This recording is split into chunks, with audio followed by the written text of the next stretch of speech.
Hello दोस्तों, नमस्कार। आज आपको यूटोरिया का सेट प्रैक्टिस नंबर 8 का डिस्कशन कराने जा रहे हैं। इसके पहले हमने 7 तक करा दिए हैं और आज 8 नंबर कराने जा रहे हैं। चलिए क्वेश्चन नंबर 1 देखते हैं।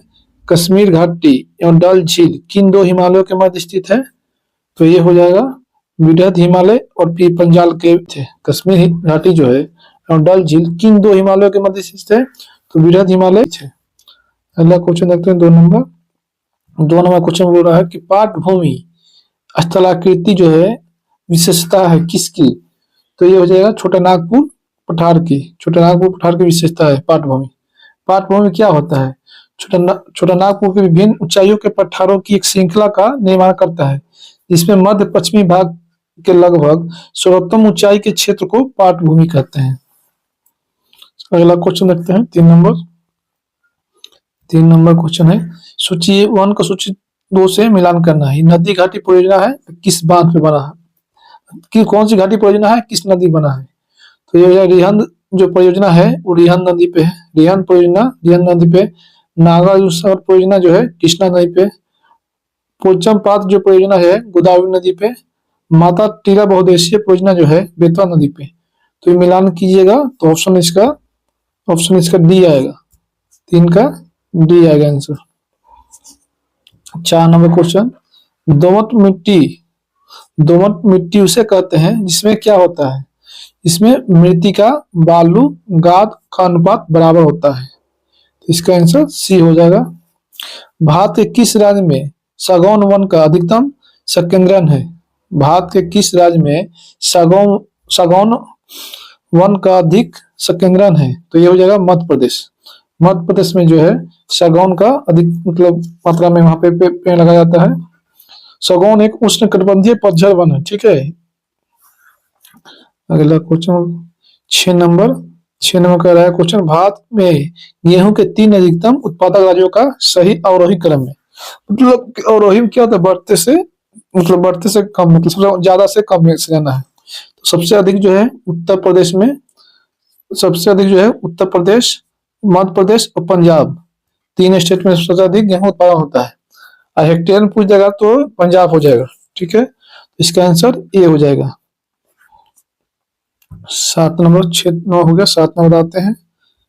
7 नंबर, निम्नलिखित में से कौन एक भारत का प्रमुख कोयला क्षेत्र नहीं है?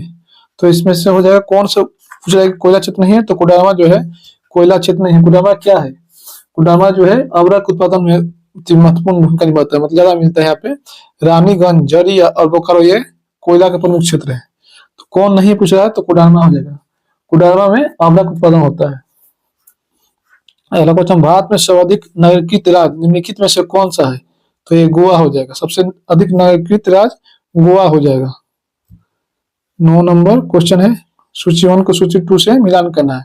ये नदी है और ये परियोजना बांध है। तो इसमें हो जाएगा कोलोराडो नदी जो है किस पे है? ये हुवर बांध पे है। कोलोराडो नदी पे जो है हुवर बांध परियोजना है। दामोदर पे कौन से है? पंचेत हिल परियोजना है। नील नदी जो है आसमान बांध है। या मेजी नदी पर करिबिया बांध है। तो ये मिलान कीजिएगा तो कौन सा आएगा आंसर? ये डी आ जाएगा।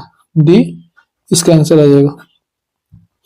अगला क्वेश्चन 10 नंबर में क्या बोला है क्वेश्चन? रिंग ऑफ फायर किस महासागरीय पेटी से संबंधित है? रिंग ऑफ फायर किस महासागरीय पेटी से संबंधित है? तो ये हो जाएगा प्रशांत महासागरीय पेटी से। बी इसका आंसर हो जाएगा 10 का। अगला क्वेश्चन। निम्नलिखित में से कौन सा युग्म सम्मिलित नहीं है? 11 नंबर। निम्नलिखित में से कौन सा युग्म सही नहीं है, मतलब सही नहीं है? तो इसमें से गलत होगा कोई ना कोई। तो ये हो जाएगा हरमटन सऊदी अरब में, ये सही नहीं है। हरमटन जो है सही नहीं है। कहाँ होगा हरमटन? हरमटन जो है सहारा रेगिस्तान में पाया जाता है। तो ये सही नहीं है। ये हरमटन जो है ये कहाँ पे? सहारा क्षेत्र में पाया जाता है। सहारा क्षेत्र में हरमटन जो है सहारा क्षेत्र में पाया जाता है। चिनूक अमेरिका में सही है। ब्रिक फील्डर जो है ऑस्ट्रेलिया में सही है। फान जो है स्विट्जरलैंड में ये सही है। तो हरमटन गलती हो जाएगा, तो ये सही नहीं है। अगला क्वेश्चन बताते हैं 12 नंबर। वन सर्वेक्षण 2023 के अनुसार बिहार में सर्वाधिक क्षेत्रफल वाला वन जिला वाला जिला क्रम क्या है, सबसे अधिक वन किस क्षेत्र में, डिस्ट्रिक्ट में है? तो ये हो जाएगा 12 का कैमूर, पश्चिमी चंपारण और जमुई। मतलब सबसे अधिक वन क्षेत्र वाला सबसे ज्यादा कैमूर में है, उसके बाद पश्चिमी चंपारण, उसके बाद जमुई में हो जाएगा। अब प्रतिशत पूछेगा कि सबसे अधिक तो कैमूर में ही, और सबसे अधिक क्षेत्रफल में भी कैमूर में है, प्रतिशत में भी कैमूर में है। और सबसे कम पूछेगा न्यूनतम जो है कहाँ पे है, तो शेखपुरा में। न्यूनतम क्षेत्रफल में कहाँ पे वन है बिहार में, तो शेखपुरा में। जो भी एक्स्ट्रा बता रहे हैं फैक्ट आप लोग नोट कर लीजिएगा। एक पारिस्थितिकी तंत्र के भीतर ऊर्जा हस्तांतरण की एक श्रृंखला बनाने वाले जीवों का एक क्रम क्या कहलाता है? तो ये खाद्य श्रृंखला कहलाता है, ये खाद्य श्रृंखला कहलाता है। तो ये हो गया। अब इसमें अगला देखते हैं। तो ये ना होगा, आप लोग बताइए कमेंट करके कैसा लग रहा है। अगर सेशन अच्छा लग रहा है तो आप लोग हमसे कमेंट करके बताते रहिएगा। अगला क्वेश्चन बताते हैं, किसी भी प्राकृतिक प्रदेश को प्रभावित करने वाला सबसे महत्वपूर्ण कारक कौन है? तो जलवायु होता है। कोई भी स्थान का प्राकृतिक प्रदेश मतलब प्रकृति जहां भी कोई भी है तो उसको सबसे अधिक मतलब ज्यादा प्रभावित करने वाला कौन सा कारक होता है? तो जलवायु होती है। राज्य मंत्रिपरिषद किसके प्रति उत्तरदायी होते हैं? तो राज्य मंत्रिपरिषद जो है विधानसभा के प्रति उत्तरदायी होते हैं। यहाँ एक और क्वेश्चन पूछता है कि राज्य के मंत्रिपरिषद जो है व्यक्तिगत रूप में किसके प्रति उत्तरदायी होते हैं? तो व्यक्तिगत रूप से राज्यपाल के प्रति। ऐसे पूछेगा किसके प्रति उत्तरदायी होते हैं? तो विधानसभा के प्रति।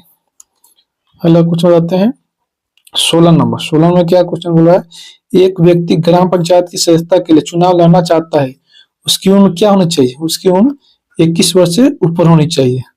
उसकी उम्र जो है 21 वर्ष से ऊपर होनी चाहिए। बांग्लादेश की स्थापना कब हुआ था? बांग्लादेश की स्थापना 1971 में हुआ था, 16 दिसंबर 1971 को हुआ था। ठीक है।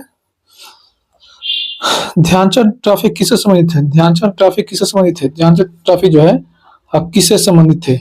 हॉकी से कुछ और इम्पोर्टेंट ट्रॉफी है, आप लोग नोट कर लीजिए। रंगास्वामी कप हो जाएगा, रंगास्वामी कप हो जाएगा, आगा कप हो जाएगा, वेटन कप हो जाएगा, वेलिंगटन कप हो जाएगा, इंदिरा गांधी गोल्ड कप हो जाएगा, नेहरू ट्रॉफी हो जाएगा। सब हॉकी का महत्वपूर्ण ट्रॉफी है। अगला क्वेश्चन 19 नंबर, सूरसागर क्या है? सूरसागर ये क्या है? तो ये हो जाएगा सूरदास की काव्य रचना। ये हो जाएगा सूरदास की काव्य रचना। अगला कुछ अंतर्राज्यीय परिषद का गठन किस समिति की सिफारिश पर किया गया था? अंतर्राज्यीय परिषद का गठन किस समिति की सिफारिश पर किया गया था? तो ये सरकारिया आयोग की सिफारिश पर किया गया था। ये सरकारी आयोग का गठन जो है बताइए अंतर्राज्यीय परिषद का गठन किस आर्टिकल में है? तो आर्टिकल 200 आर्टिकल 263 में है अंतर्राज्यीय परिषद का गठन। और सरकारी आयोग का गठन कब हुआ था? सरकारी आयोग का गठन जो है 1983 में हुआ था। ठीक है। अच्छा अगला क्वेश्चन आते हैं, भारत का राष्ट्रीय जलीय जीव कौन है? भारत का राष्ट्रीय जलीय जीव जो है गंगा डॉल्फिन है। भारत का राष्ट्रीय जलीय जीव कौन है? गंगा डॉल्फिन है।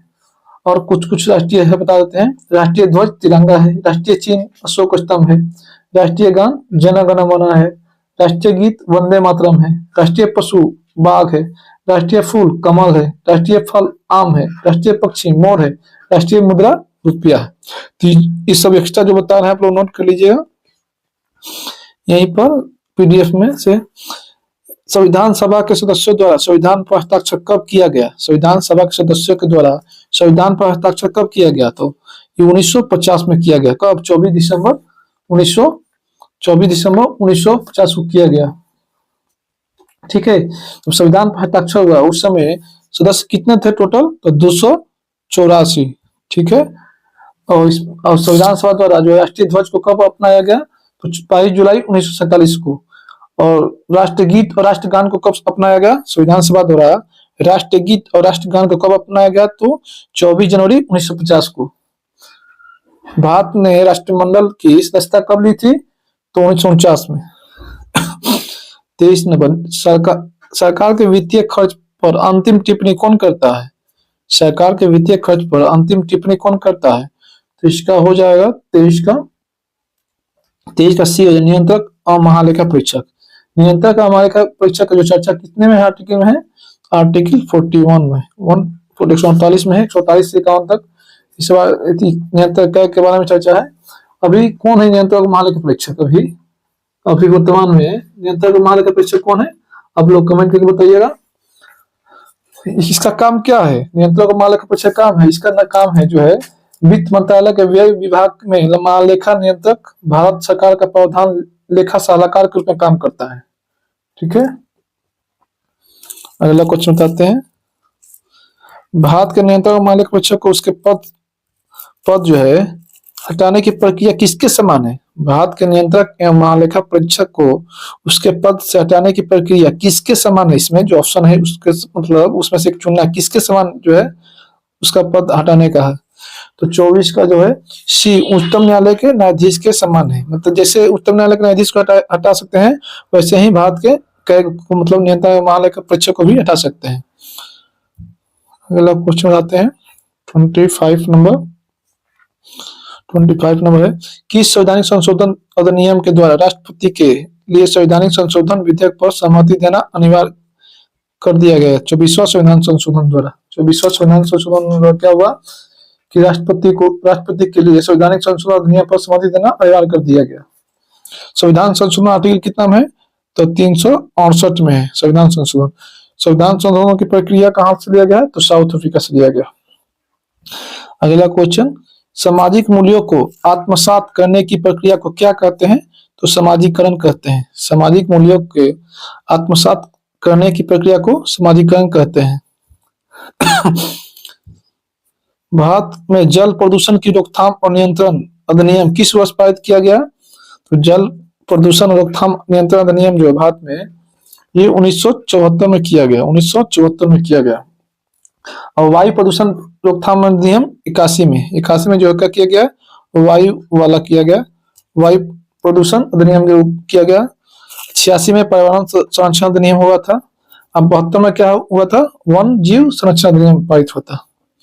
74 में जलवायु प्रदूषण रोकथाम अधिनियम, 81 में वायु प्रदूषण रोकथाम अधिनियम, 86 में पर्यावरण संरक्षण अधिनियम, अब 72 में वन जीव संरक्षण अधिनियम। तो चार ऑप्शन का आप लोग नोट कर लीजिएगा। अब 28 नंबर क्वेश्चन है, भारत में संघीय न्यायालय की स्थापना किस अधिनियम या रिपोर्ट द्वारा की गई है? संघीय न्यायालय की स्थापना जो है भारत सरकार अधिनियम 1935 के तहत हुआ था। भारत सरकार अधिनियम 1935 के तहत हुआ था।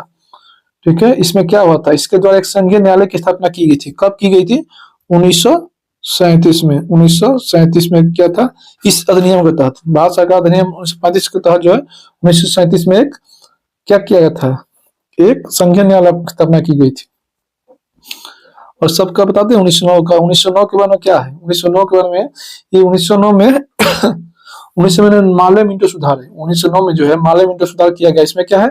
सांप्रदायिक निर्वाचन के बारे में कहा गया था। अब भारत सरकार अधिनियम 1919 में क्या है? ये इसको बुलाया जाता है मानटेंगू चेम्सफोर्ड सुधार अधिनियम के नाम से जाना जाता है। ये हो गया, अब कुछ खास नहीं है।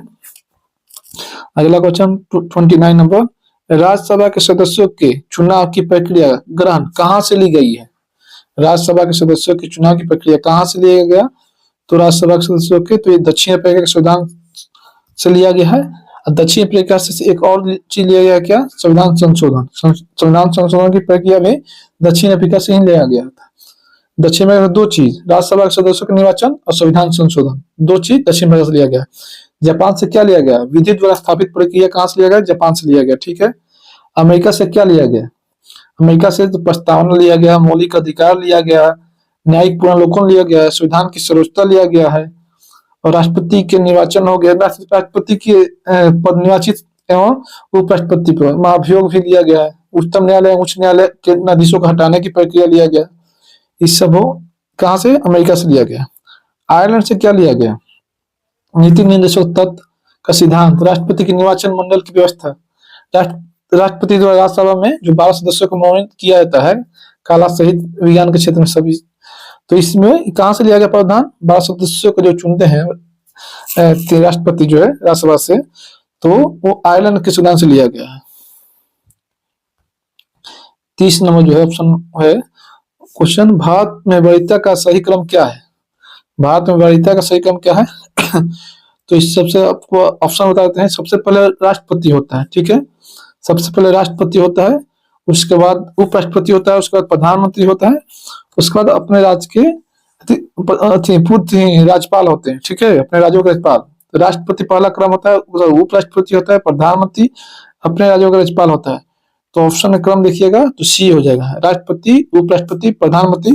और राज्यपाल नहीं दिया है तो उसके बाद भूतपूर्व राष्ट्रपति होता है, बीच में अगर राज्यपाल हो तो वो क्रम होगा। तो आप लोग क्रम एक बार देख लीजिए, उसी अनुसार इसका तो अभी ऑप्शन वाइज ये आंसर सी होगा, लेकिन एक बार बता देते हैं, आप लोग अच्छे से नोट कर लीजिए।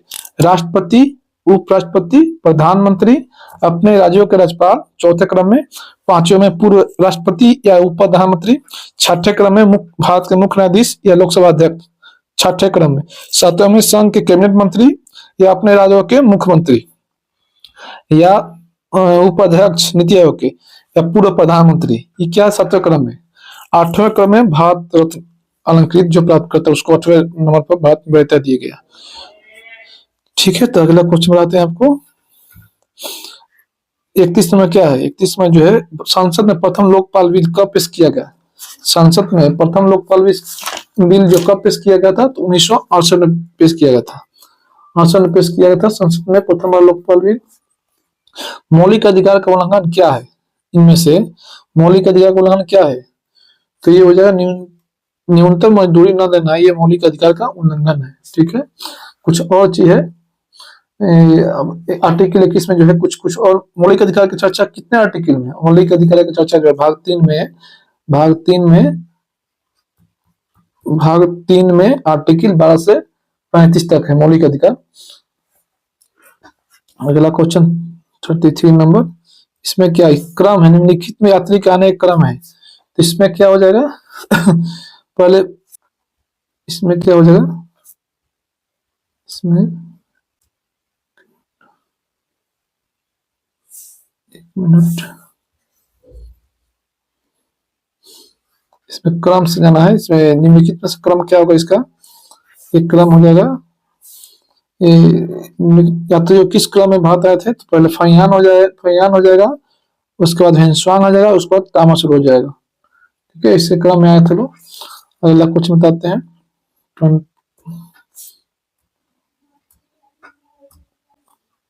34 नंबर, आप बताते हैं आगे आपको 34 नंबर, निम्नलिखित में से किस शासक के दरबार में बहुत से विद्वानों की एक नवरत्न के रूप में अलंकृत किया गया था, मतलब नवरत्न किसके दरबार में आते थे इसमें, तो ऑप्शन इसका हो जाएगा आंसर, इसमें हो जाएगा चंद्रगुप्त द्वितीय में जो है नवरत्न रहते थे। ठीक है, मराठा शासक में भी उसमें अलग रहते थे लोग, और अकबर के भी दरबार में रहते थे कुछ लोग। ठीक है, तो इसमें नवरत्न पूछा तो चंद्रगुप्त द्वितीय में होगा इसका आंसर। बोस्टन टी पार्टी इतिहास की एक महत्वपूर्ण घटना है, किससे संबंधित है, तो ये अमेरिका का स्वतंत्रता संग्राम से संबंधित है। कब हुआ, तो बोस्टन टी पार्टी 1773 में, 1773 की बोस्टन टी पार्टी की घटना है। ठीक है, इसी से संबंधित है बोस्टन टी पार्टी। बौद्ध धर्म में महाभीषणी क्रमण जो है किसे कहा जाता है इसमें, तो ये बुद्ध के गृह त्याग क्या कहता है, महाभीषणी क्रमण कहता है। और बुद्ध के ज्ञान प्राप्ति को क्या कहता है, बोधिसत्व कहता है। अब बुद्ध के धर्म प्रथम उपदेश को क्या बोलता है, धम्मचक्र प्रवर्तन कहता है। बुद्ध की मृत्यु को क्या बोलता है, महापरिनिर्वाण कहता है। ठीक है, बुद्ध के ज्ञान जो बुद्ध घर से कब निकले थे, 29 वर्ष की अवस्था में। बुद्ध की ज्ञान की प्राप्त हुई थी कितने वर्ष में, 35 वर्ष में। 35 वर्ष में जो है बुद्ध ज्ञान की प्राप्ति हुई थी। 80 वर्ष की उम्र ये मरे गए थे, बुद्ध जी मर गए थे। ठीक है, अगला क्वेश्चन आते हैं, संयुक्त ये क्या संयुक्त नहीं था, इसमें है राष्ट्रसंघ लीग ऑफ नेशन की स्थापना कब हुई थी, तो ये हो जाएगा, ये सी हो जाएगा, 10 जनवरी 1920 को लीग ऑफ नेशन की स्थापना हुआ था। इस शांति के लिए समझौता हुआ था, जो द्वितीय विश्व युद्ध समाप्त हुआ था 1914-18 के बाद, तो ये उसका स्थापना हुआ था। मोहनजोदड़ो से प्राप्त नर्तकी की मूर्ति की धातु बनी होती है किससे, कांस्य से बनी होती है। मोहनजोदड़ो कहाँ है, पाकिस्तान में। मोहनजोदड़ो कहाँ है, पाकिस्तान में। मोहनजोदड़ो की खोज किसने किया था, रखालदास बनर्जी ने। मोहनजोदड़ो की खोज किसने किया था, रखालदास बनर्जी ने। मोहनजोदड़ो पाकिस्तान के सिंध प्रांत के लारकाना जिले में सिंधु नदी के दाहिने तट पे स्थित है। मोहनजोदड़ो का खोज कब हुआ था? 1922 में हुआ था। ठीक है। यदि तीन क्रमागत मैथ है, तीन क्रमागत भाज्य संख्याओं का योग 36 है, तीनों की संख्या का गुणनफल क्या होगा? तो एक समान के बना सकते हैं। ऐसे डायरेक्ट भी आपको 12 14 12 14 सूर्य जो इधर है 10 12 14, तो इसको गुणा कीजिएगा तो आ जाएगा इसका आंसर 1680। ठीक है। मतलब तीन क्रमांक भाग संख्या जो कटने वाला हो, एक्स प्लस वन एक्स मान के बन जाएगा तो भी बन जाएगा, ऐसे भी ऑप्शन अपने से मन बन जाएगा। 40 नंबर ये है, संत कबीर के गुरु कौन है? संत कबीर के गुरु कौन है? तो ये रामानंद होंगे। संत कबीर के गुरु जो है रामानंद ये होंगे। अगला क्वेश्चन, रामानंद कौन थे? रामानंद जो उत्तर भारत में भक्ति भाव का जनक माना था रामानंद जो है। 1564 में अकबर द्वारा निम्न में से कौन सा कार्य किया गया था? तो अकबर द्वारा 1564 में जजिया कर समाप्ति 1564 में अकबर ने द्वारा किया था। दास प्रथा का काम जो कब किया गया था? 1562 में दास प्रथा।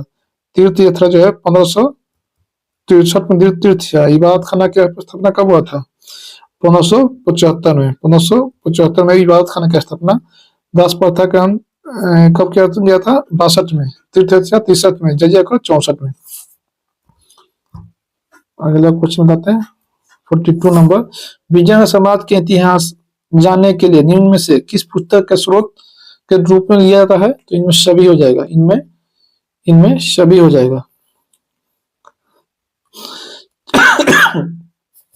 झारखंड क्षेत्र में ताना भगत आंदोलन की शुरुआत कब हुई थी? तो ये हो जाएगा 43 का सी, 20वीं सदी के पूर्वार्ध में। 20वीं सदी के पूर्वार्ध में जो ये ताना भगत आंदोलन कब चालू हुआ था? ये 20वीं सदी के पूर्वार्ध में। ताना भगत आंदोलन की शुरुआत कौन की? यात्रा भगत के नेतृत्व में किया गया था। कब? 1914 में।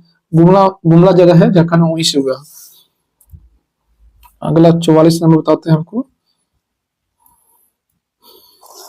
ब्रिटिश ईस्ट इंडिया कंपनी की स्थापना किसके समय हुई थी? ब्रिटिश ईस्ट इंडिया कंपनी की स्थापना जो है किसके समय हुई थी?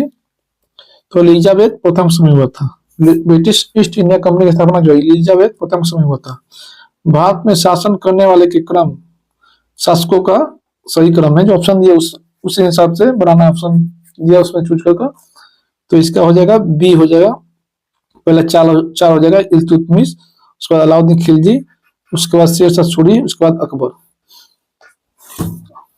ऑप्शन वाइज दी जाए मतलब इसमें 46 नंबर, भगत सिंह और बटुकेश्वर दत्त ने दिल्ली की केंद्रीय विधानसभा में बम फेंके, वे किसका विरोध करते हैं? तो वे trade distribute bill and public safety bill के विरुद्ध जो है बम फेंके थे। 46 का हो जाएगा सी हो जाएगा। 46 का सी हो जाएगा।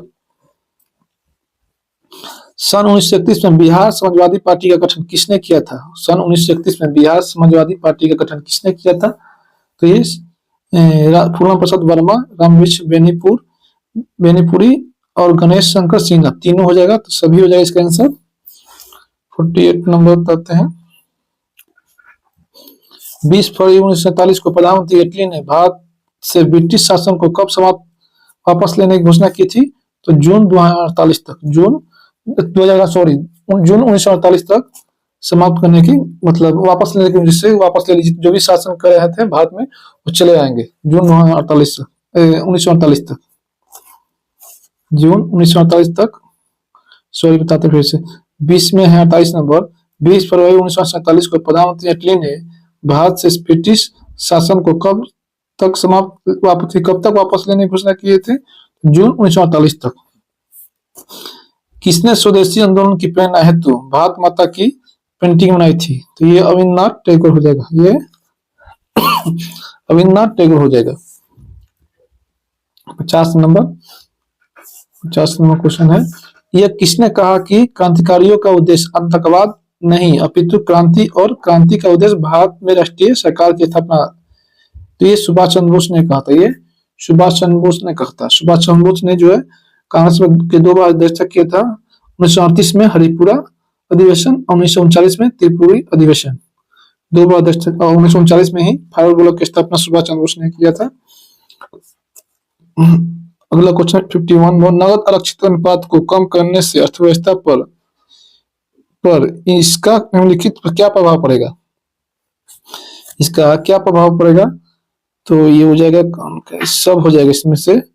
बैंकों के पास अधिक तरलता होगी, अर्थव्यवस्था में निवेश में वृद्धि देखने को मिल सकती है, अर्थव्यवस्था में मुद्रा पूर्ति बढ़ जाएगी, वास्तविक निवेश दर में गिरावट आ सकती है। तो सब हो जाएगा, इसका आंसर सी हो जाएगा अकाउंट का। अगला क्वेश्चन बताते हैं हमको। आप लोग बताइए कैसा लग रहा है? गलत हुआ, मेरा ठीक नहीं हुआ अभी। निम्न में से कौन सा बेरोजगारी का प्रभाव नहीं है? निम्न में से कौन बेरोजगारी का प्रभाव नहीं है? तो इसका हो जाएगा, ये प्रति व्यक्ति आय में वृद्धि जो है ये बेरोजगारी का प्रभाव नहीं है। प्रति व्यक्ति आय की गणना कैसे की जाती है? प्रति व्यक्ति आय की गणना कैसे की जाती है? तो इससे हो जाएगा, राष्ट्रीय आय में कुल जनसंख्या से भाग दिया जाता है। राष्ट्रीय आय बटा जनसंख्या, राष्ट्रीय आय जितनी होती है उससे जनसंख्या भाग दिया जाएगा, तो प्रति व्यक्ति आय की गणना हो जाएगा। 54 नंबर क्वेश्चन क्या कर रहा है? सूची 1 को सूची 2 से मिलान करना है। कौन मतलब केंद्र, जो अध्ययन अनुसंधान केंद्र कहाँ पे है? 54 का। तो राष्ट्रीय चाय बोर्ड कहाँ पे है? जोरहट में। राष्ट्रीय चाय बोर्ड कहाँ है? जोरहट में। राष्ट्रीय कॉफी बोर्ड कहाँ पे है? राष्ट्रीय कॉफी अनुसंधान केंद्र चिंकमंगलुरु में है, ठीक है। राष्ट्रीय रबर बोर्ड कहाँ पे है? तो कोट्टायम में है। केंद्रीय रेशम अनुसंधान केंद्र कहाँ है? तो मैसूर में है। तो इसका होगा डी हो जाएगा, इसका सर डी हो जाएगा। संविधान के किस अनुच्छेद में, संविधान के किस अनुच्छेद में केंद्र और राज्यों के बीच विधायी संबंधों का उल्लेख किया गया है? तो ये हो जाएगा 245 से 255, अनुच्छेद 245 से 55 में इसका वर्णन है। 55 का ये हो जाएगा आंसर। मुद्रा अवमूल्यन का परिणाम क्या होता है?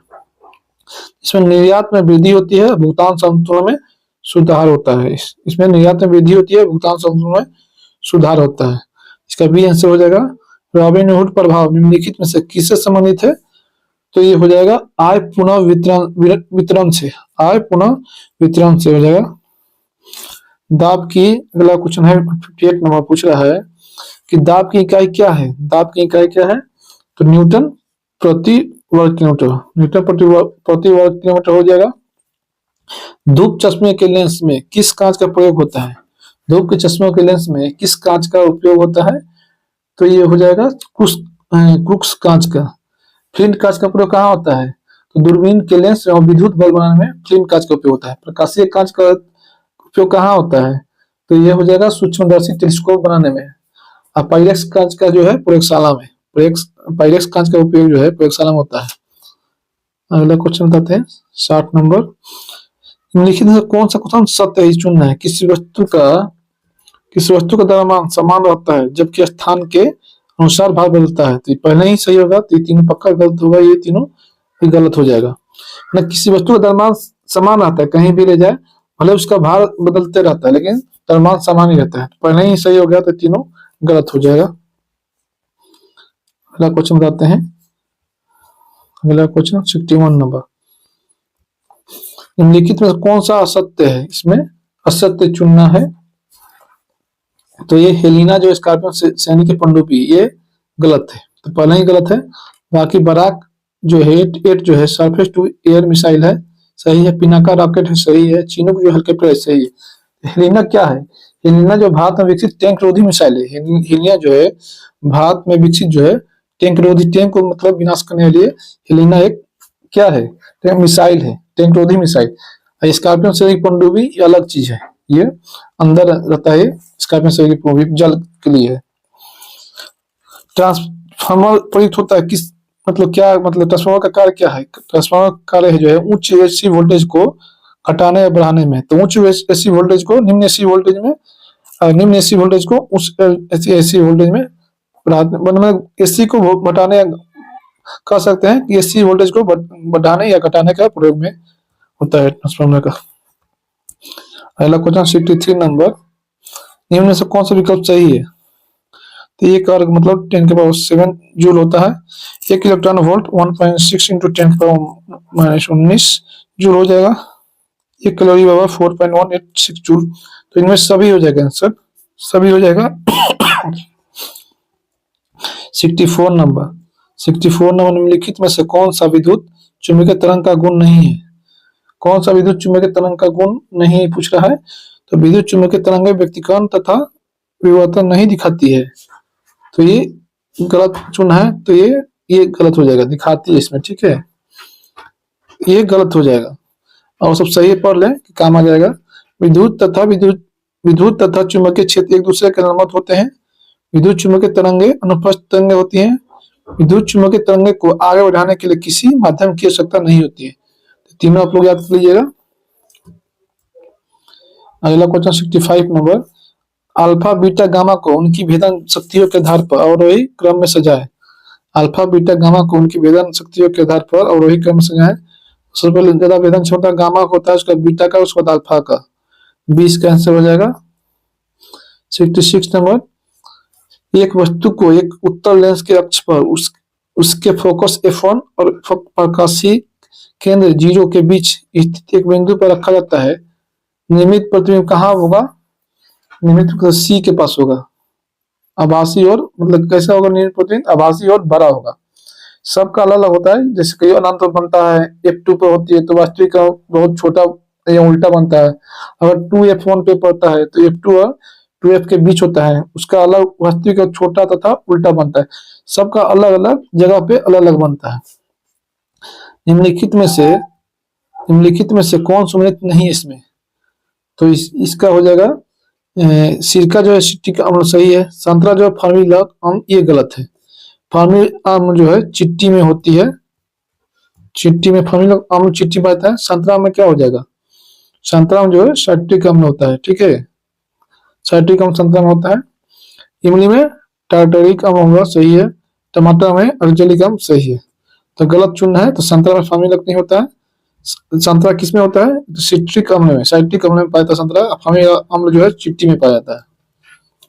अगला क्वेश्चन बताते हैं 68 नंबर, निम्नलिखित में से कौन सी घटना प्रकाश संश्लेषण में नहीं होता है? कौन सी घटना नहीं होती है? तो कार्बन का कार्बन डाइऑक्साइड में ऑक्सीकरण जो है ये प्रकाश संश्लेषण में नहीं होती है। सी इसका आंसर हो जाएगा। हम बताते हैं अगला क्वेश्चन, आप लोग बताइएगा कमेंट करके कैसा। 69 नंबर, 8400 की वार्षिक ब्याज की दर से 1.5 वर्षों का चक्रवृद्धि ब्याज की गणना की जो कि और वार्षिक रूप में चक्रवृद्धि ब्याज होता है। इसका तो बन जाएगा, इसका क्या होता है? ब्याज ब्याज आधा होता है, समय दुगुना होता है। इसे करके बनाइएगा तो 3 साल का बन जाएगा। इसका आंसर ये आ रहा है, ठीक है। ब्याज आ जाएगा, समय दुगुना हो जाएगा, तो ब्याज कितना हो जाएगा? 6 वर्ष हो जाएगा। इसे कर लीजिएगा और समय 3 वर्ष करके बना लीजिएगा, ठीक है। निम्नलिखित में से कौन सा पॉलीमर नहीं है? निम्नलिखित में से कौन सा पॉलीमर नहीं है 70 का? तो ये हो जाएगा क्रोपोलेक्टम। क्रोपोलेक्टम जो है पॉलीमर नहीं है। पाइरोडॉक्सिन किस विटामिन को कहता है? पाइरोडॉक्सिन जो है, एक मिनट,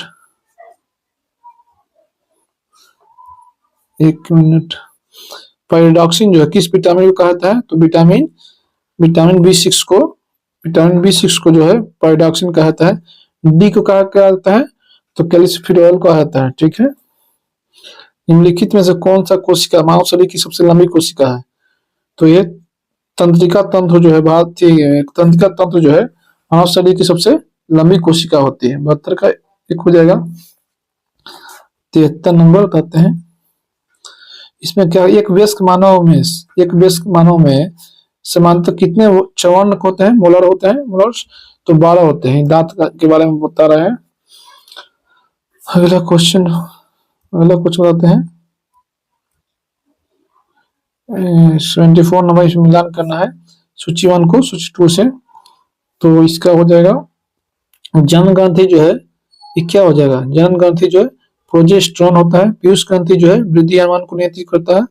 अग्नाशय से क्या होता है? इंसुलिन हार्मोन निकलता है। अधिवृक्क से कार्टिसोल मतलब हार्मोन निकलता है, ठीक है। तो इसका आंसर क्या हो जाएगा? इसका आंसर सी हो जाएगा।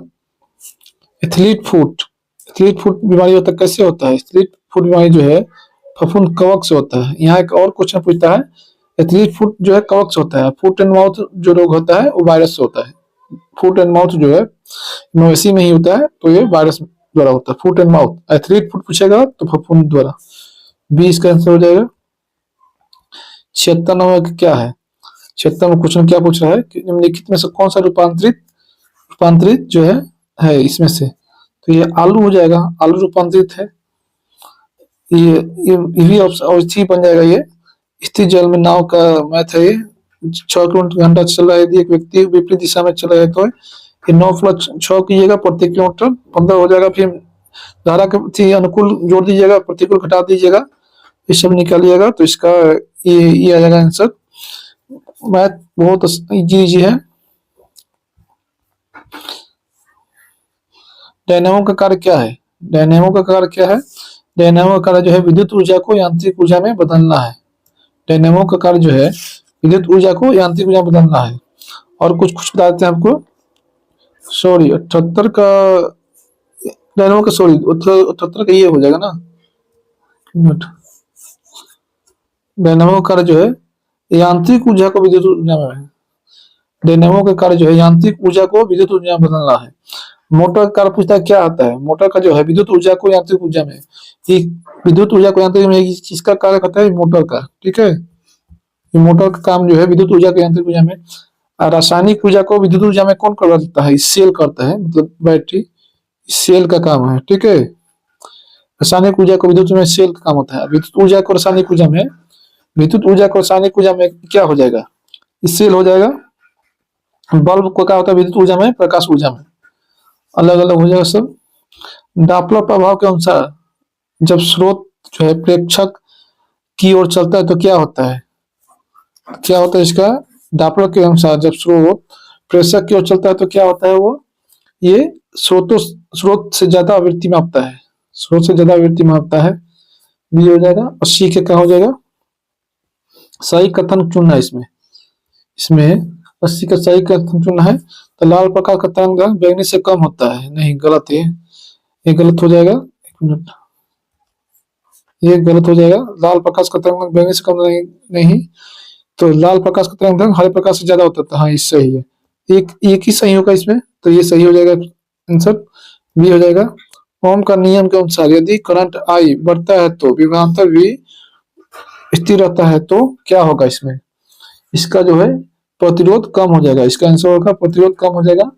ये इसका फॉर्मूला होता है V = IR। इसका फॉर्मूला होता है V = IR, फॉर्मूला होता है।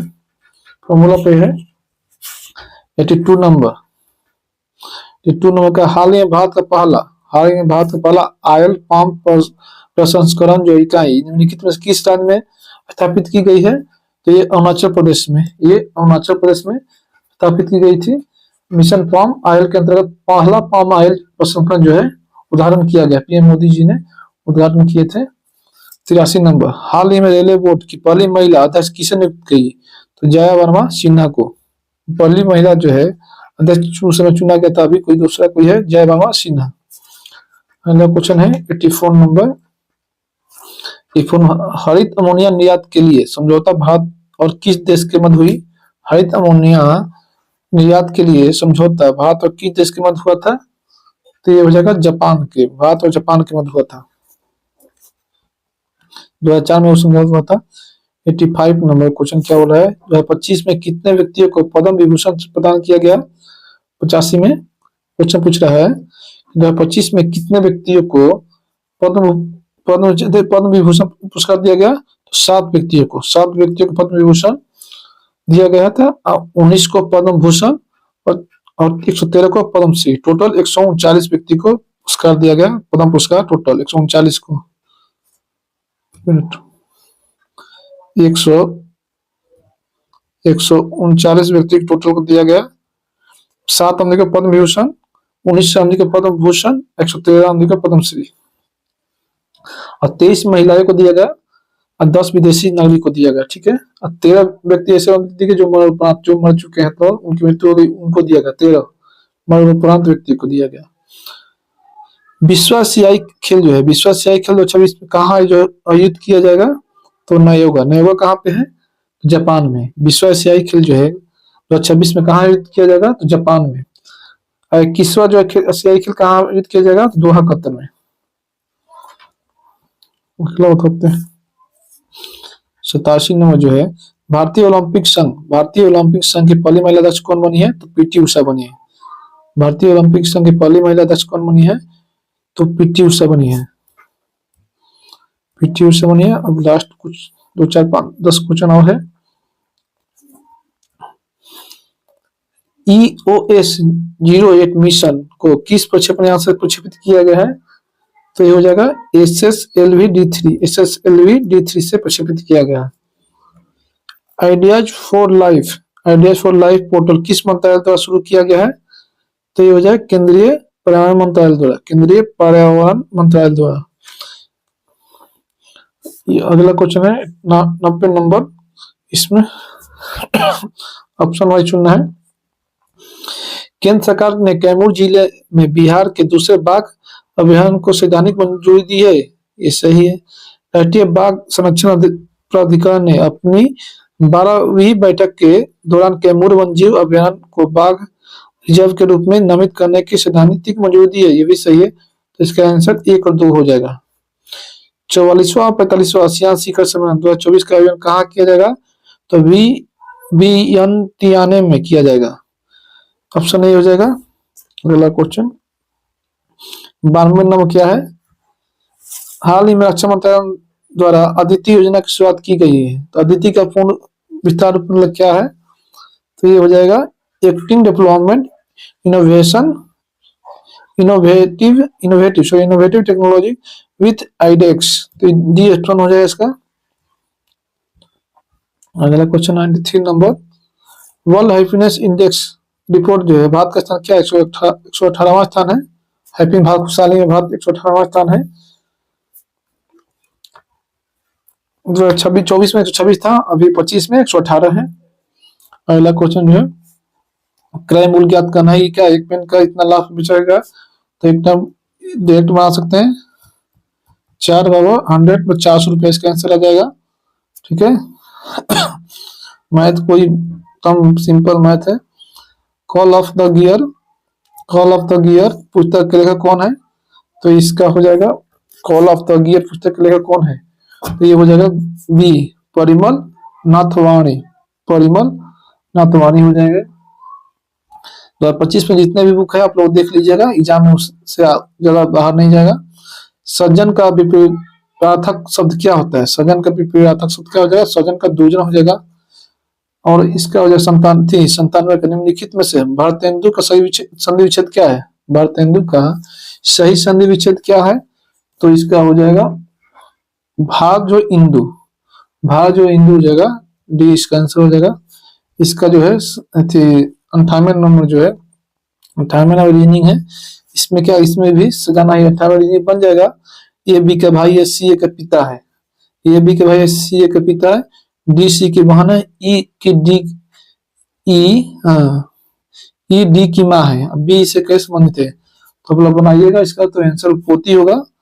इसका आंसर पोती होगा। इसका फिल इन द ब्लैंक करना है, मतलब करना है। तो इसमें क्या हो जाएगा? आई लाइक, इसमें क्या भरेगा तो होगा कि फॉर द, मतलब सेंटेंस अच्छा हो जाएगा तो गोइंग हो जाएगा। I like going for a walk.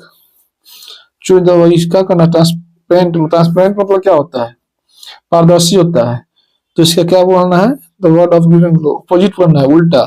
Transparent मतलब जो है पारदर्शी होता है। तो इसका अपोजिट क्या होगा? opaque होता है। मतलब इसका अर्थ क्या होता है?